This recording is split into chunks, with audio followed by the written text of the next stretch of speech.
ଶ୍ରୀମଦ୍ ଭଗବତ ଗୀତା ଦ୍ୱିତୀୟ ଅଧ୍ୟାୟ ଭାଗ 66।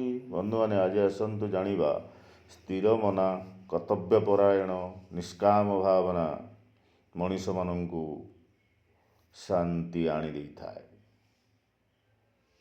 ଶ୍ରୀକୃଷ୍ଣ ଉବାଚ ନାସ୍ତି ବୁଦ୍ଧିରୟୁକ୍ତସ୍ୟ ନ ଚାୟୁକ୍ତସ୍ୟ ଭାବନା न चाभावयतः ଶାନ୍ତିରଶାନ୍ତସ୍ୟ କୁତଃ ସୁଖମ୍।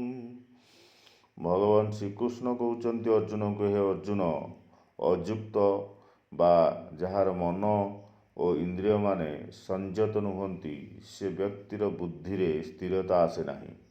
ତେଣୁ ତାର ନିଷ୍କାମ ଭାବନା ବା କର୍ତ୍ତବ୍ୟପରାୟଣ ଭାବ ଆସିବା ଅସମ୍ଭବ। ଏ ଭାବନା ନ ଆସିଲେ ତାଙ୍କର ଶାନ୍ତି ନାହିଁ, ଏବଂ ଯେ ଅଶାନ୍ତ ତାର ସୁଖ କେଉଁଠୁ ବା ଆସିବ? ତେଣୁ ଶାନ୍ତ ରହିବା ପାଇଁ ହେଲେ ଆପଣଙ୍କର ମନକୁ ନିଜ ଆୟତ୍ତକୁ ଆଣିବା ପାଇଁ ପଡ଼ିବ, ଏବଂ ମନ ଆୟତ୍ତ ହେଲେ ଇନ୍ଦ୍ରିୟମାନେ ଆୟତ୍ତ ହୋଇପାରିବେ।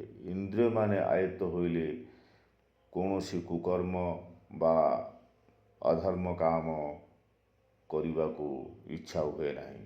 ଯେଉଁ ବ୍ୟକ୍ତିର ଇଚ୍ଛା ହୁଏ ନାହିଁ ସେ ବ୍ୟକ୍ତି ହିଁ ସ୍ଥିତପ୍ରଜ୍ଞ ସ୍ଥିତ ଅବସ୍ଥାରେ ଥାଏ।